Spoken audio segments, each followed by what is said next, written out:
السلام علیکم ورحمۃ اللہ وبرکاتہ۔ الحمد للہ وکفی وسلام علی عبادہ الذین اصطفی، اما بعد فاعوذ باللہ السمیع العلیم من الشیطان الرجیم من ہمزہ ونفخہ ونفثہ، بسم اللہ الرحمن الرحیم۔ فبشر عباد الذین یستمعون القول فیتبعون احسنہ، اولئک الذین ھداھم اللہ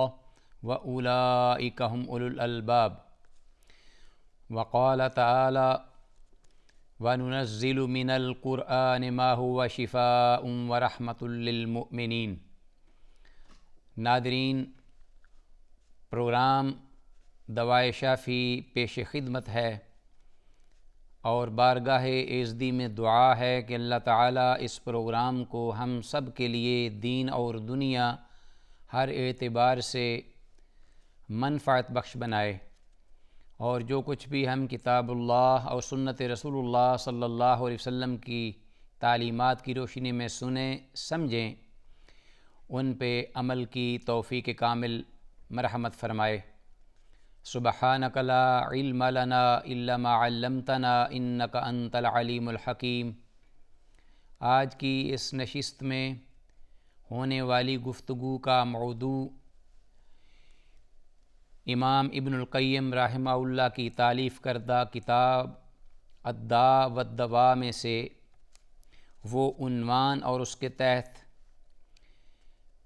دی گئی تعلیمات دعا کے بارے میں اور دعا کے مختلف پہلو، دعا کی شرائط کیا ہیں، دعا کی کیفیات کیا ہونی چاہیے، اور اس کے علاوہ دعا کے آداب، دعا کی قبولیت کے خاص طور پہ لمحات، یہ سارے پہلو ذکر ہوئے ہیں، اور ہم گفتگو کر رہے تھے دعا کی قبولیت کے عنوان کی ذیل میں دعا کے اوقات اور دعا کے آداب۔ دعا کے اوقات تو ہم نے ذکر کیے، اور اس کے ساتھ آداب کچھ گفتگو ہوئی تھی اور بقیہ کچھ رہ گئی تھی۔ یہ بات بھی ذہن میں رہنی چاہیے کہ علامہ ابن القیم رحمہ اللہ نے دعا کو بطور دوا روحانی و جسمانی امراض کی شفا کے لیے ذکر کیا ہے، اور من جملہ ان مؤثر ادویات میں سے ایک یہ دوا ہے جو کہ شریعت طاہرہ میں دعا کے نام سے موسوم ہے، اور یہ مومن کے لیے ایک بہت بڑی نعمت ہے اللہ کی بارگاہ میں، جو دعا کی توفیق دیا جائے تو ظاہر ہے کہ قبولیت کے لیے ہی اسے اللہ توفیق دیتے ہیں۔ تو ہم نے کچھ آداب ذکر کیے، ان آداب میں سے یہ بات ہم نے کہی تھی کہ دعا کرنے والا اپنے تئیں یہ کوشش کرے کہ وہ الفاظ دعا کرتے وقت استعمال کرے جو کتاب اللہ سنت رسول اللہ صلی اللہ علیہ وسلم میں ذکر کیے گئے ہیں مختلف ادعیہ کے بارے میں، اور خاص طور پر انبیاء اور رسول علیہ السلام کی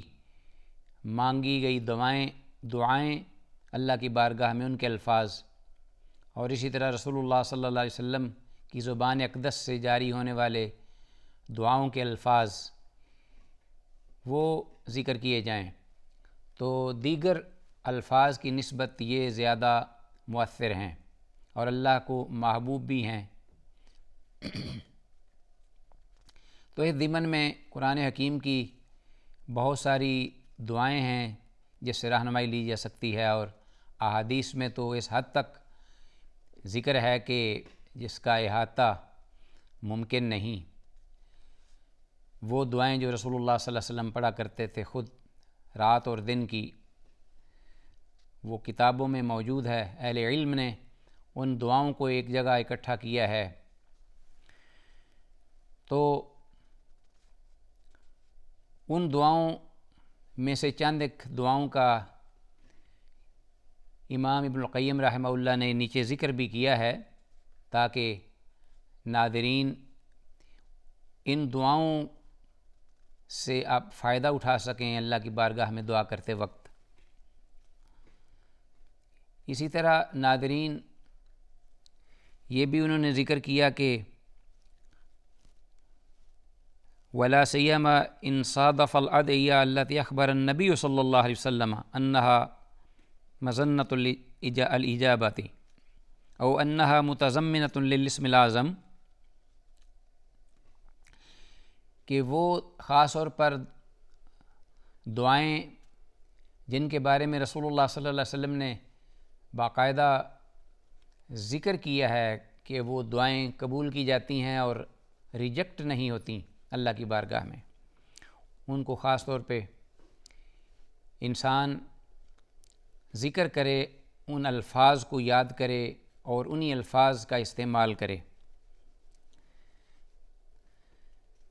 ناظرین، انبیاء اور رسول علیہ السلام ہمارے لیے ایک بہت بڑا اسوہ ہے ہر معاملے میں۔ تو دعاؤں کے سلسلے میں بھی دیکھیے حضرت زکریا علیہ السلام نے ایک دعا کی، اس میں اللہ رب العالمین نے ان کی اس پکار کا ذکر کیا ہے سورہ مریم کے آغاز میں، ہنالک دعا زکریا ربہ۔ اور پھر یہ بھی کہ جب انہوں نے اپنے پروردگار کو پکارا کہ اے میرے اللہ رب انی وہن العظم منی واشتعل الراس شیبا ولم اکن بدعائک رب شقیا، تو اے اللہ میں آپ کو مانگ کر کبھی آپ سے محروم نہیں رہا۔ یہ ایک انتہا درجے کا یقین کامل تھا دعا کرتے وقت۔ اور اسی طرح انبیاء علیہ السلام کی سنت میں سے یہ بھی ہے کہ دعا اللہ کی بارگاہ میں کرتے وقت اپنی عاجزی انکساری کا اظہار کرتے ہوئے کچھ اپنی غلطیاں اور جو کوتاہیاں ہوئیں ان کا اعتراف کیا جائے، تو اس پر بھی دعا بڑی مؤثر ہوتی ہے۔ آدم علیہ السلام نے دعا کی، حضرت حوا دونوں نے ربنا ظلمنا انفسنا وان لم تغفر لنا وترحمنا لنکونن من الخاسرین، کہ اللہ ہم نے ظلم کیا اپنی جانوں پہ، اور اگر تو نے ہمیں معاف نہ کیا اور ہم پہ رحم نہ کیا تو ہم خسارے میں سے ہو جائیں گے۔ تو یہ اعتراف تھا جو کہ اللہ کو بڑا ہی محبوب ہے، اللہ کی بارگاہ میں ایک انسان اپنی بے بسی عاجزی انکساری کے ساتھ ساتھ غلطیوں کوتاہیوں کا اعتراف کرے۔ اسی طرح ایک دعا ہے اللہم انی ظلمت نفسی ظلما کثیرا ولا یغفر الذنوب الا انت فاغفر لی، تو میرا پروردگار ہے میں نے بہت ظلم کیا اپنی جانوں پہ، ظلما کثیرا ولا یغفر الذنوب الا انت، اور ان گناہوں کو معاف کر دینے والا تو ہی ایک ہے۔ فاغفر لی مغفرۃ من عندک وارحمنی انک انت الغفور الرحیم۔ اللہ کی صفات کے صدقے انسان اللہ کی بارگاہ میں دعا کرتا ہے، اپنی کوتاہیوں کا بھی اعتراف کرتا ہے۔ اسی طرح آپ اگر دیکھیں جو سید الاستغفار ہے اس میں بھی یہ اعتراف ہے گناہوں کا، اپنی غلطیوں کا اللہ کی بارگاہ میں، اور اس کے بعد اللہ سے بخشش کا سوال ہے۔ اللہم انت ربی لا الہ الا انت خلقتنی وانا عبدک وانا علی عہدک ووعدک ما استطعت اعوذ بک من شر ما صنعت ابوء لک بنعمتک علی وابوء بذنبی فاغفر لی فانہ لا یغفر الذنوب الا انت، کو میں اعتراف کرتا ہوں اپنے گناہوں کا، لیکن ان سارے گناہوں کو معاف کر دینے والی تیری ہی ایک ذات ہے، تو دعا سے پہلے ان الفاظ کا اظہار اللہ کو بڑا ہی محبوب اور پیارا لگتا ہے۔ ناظرین، ایک اور ایسا مقام ہے کہ جہاں دعا دیگر دعاؤں کی نسبت بڑی جلدی قبول ہوتی ہے، اور میں چاہوں گا کہ اس کی طرف اشارہ کرتا چلوں تاکہ ہمارا یہ موضوع تشنا نہ رہ جائے، کہ کوئی مسلمان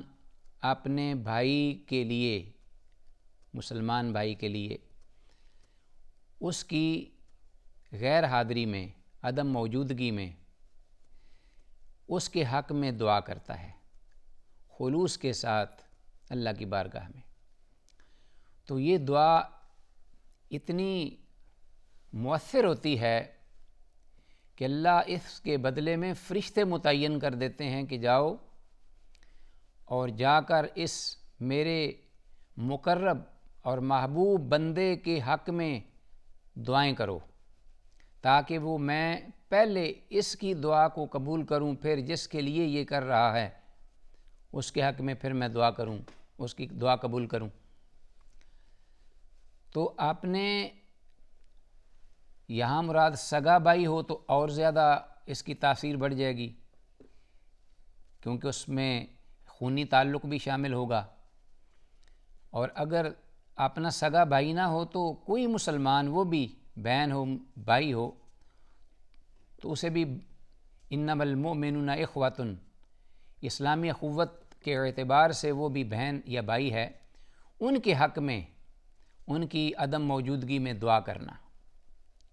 تو ناظرین، یہ دعا کرنا ایک بندہ مومن کا اپنے بھائی کے لیے اس بات کی بہت بڑی علامت ہے کہ تصور بھی نہیں کہ اس شخص جو دعا کر رہا ہے اس کے دل میں اس اپنے بھائی کے بارے میں کوئی کسی قسم کا بغض ہو، کینہ ہو، کوئی عداوت ہو، کوئی دکھ ہو، کوئی حسد ہو، یعنی یہ ساری مذموم جو شیطانی عادات ہیں یا صفات ہیں، اللہ ہم سب کو محفوظ رکھے، ان کا شائبہ تک بھی نہیں ہوگا۔ ظاہر ہے کہ جب دعا کر رہا ہے اس کے لیے، اس کی بہتری اور بھلائی کے لیے، اس کی عدم موجودگی میں، تو یہ اس بات کا بین ثبوت ہے، اور یہ اللہ کو بڑا ہی پیارا ہے عمل کہ انسان اگر اس دنیا میں خوش رہنا چاہتا ہے، سعادت مند رہنا چاہتا ہے، کامیاب زندگی گزارنا چاہتا ہے، تو اسے یہ رویہ اپنا کر اپنی نہ صرف دنیا کو بلکہ آخرت کو بھی وہ سنوار سکتا ہے، اپنے اللہ کو راضی کر سکتا ہے، اور خالق کے ساتھ مخلوق تو اس کے ساتھ راضی ہوگی ہی۔ تو ناظرین، یہ بہت بڑی صفت ہے، اپنے اللہ سے کچھ مانگنا ہے تو اسی طرح دامن پھیلا کر، ہاتھوں کو اٹھا کر، عاجزی اور انکساری کے ساتھ، جس طرح ہم نے آداب ذکر کیے ہیں ان کو ملحوظ خاطر رکھتے ہوئے اپنے بھائی کے حق میں دعائے خیر کیجیے، تو پھر دیکھیے کہ اللہ کس طرح آپ کو نوازتے ہیں، اپنی رحمتوں سے، برکتوں سے معمور و بھرپور کرتے ہیں۔ اللہ ہم سب کو توفیق دے۔ تو آخر میں ناظرین، علامہ محمد بن ابو بکر بن ایوب الدمشقی شمس الدین ابو عبداللہ ابن القیم رحمہ اللہ اپنی کتاب میں اس موضوع کے آخر میں ذکر فرماتے ہیں کہ او انہا متضمنۃ للاسم الاعظم، کہ وہ دعا بھی اللہ کی بارگاہ میں قبول بڑی جلدی ہو جاتی ہے کہ جو اللہ کے اسماء حسنی، اسماء مبارکہ کے ساتھ کی جائے، اور خاص طور پر اس میں اسم اعظم کا ذکر کیا ہے۔ تو اسم اعظم کیا ہے، اس بارے میں علامہ موصوف رحمہ اللہ نے نیچے روایات ذکر کر کے تو بطور دلیل ہمارے لیے یہ رہنمائی فرمائی ہے۔ تو آتے ہیں نئے عنوان کے تحت جو دعائیں دی گئی ہیں، ماثورہ اور مسنون چند دعائیں، ان کا ذکر کیا جاتا ہے تاکہ ناظرین ان دعاؤں کے ساتھ وابستہ رہ کر یا ان الفاظ کو یاد کر کے تو اللہ کی بارگاہ میں دعا کریں تو وہ زیادہ مؤثر بھی ہوگی اور جلدی اللہ کی بارگاہ میں قبول و منظور ہوگی۔ تو یہاں انہوں نے جو ایک عنوان دیا ہے وہ ہے ادعیہ ماثورہ، چند مسنون دعائیں جو رسول اللہ صلی اللہ علیہ وسلم نے خود بھی فرمائیں اور امت کو بھی ان دعاؤں کی تعلیم دی۔ ناظرین، سب سے پہلے علامہ موصوف رحمہ اللہ نے جو روایت ذکر کی ہے اور جس روایت میں اس دعا کا ذکر ہے، فرماتے ہیں فَمِنْهَا مَا فِي السُّنَنِ وَفِي صحیح ابن حبان من حدیث عبداللہ ابن بریدۃ عن ابیہ ان رسول اللہ صلی اللہ علیہ وسلم سمع رجلا یقول، کہ ان من جملہ مسنون دعاؤں میں سے جو ایک دعا ہے، صحیح ابن حبان میں حضرت عبداللہ بن بریدہ جو کہ اپنے باپ حضرت بریدہ سے رضی اللہ تعالیٰ عنہ روایت کرتے ہیں کہ ان رسول اللہ صلی اللہ علیہ وسلم قال، یا ان رسول اللہ صلی اللہ علیہ وسلم سمع رجلا یقول، کہ رسول اللہ صلی اللہ علیہ وسلم نے ایک شخص کو یہ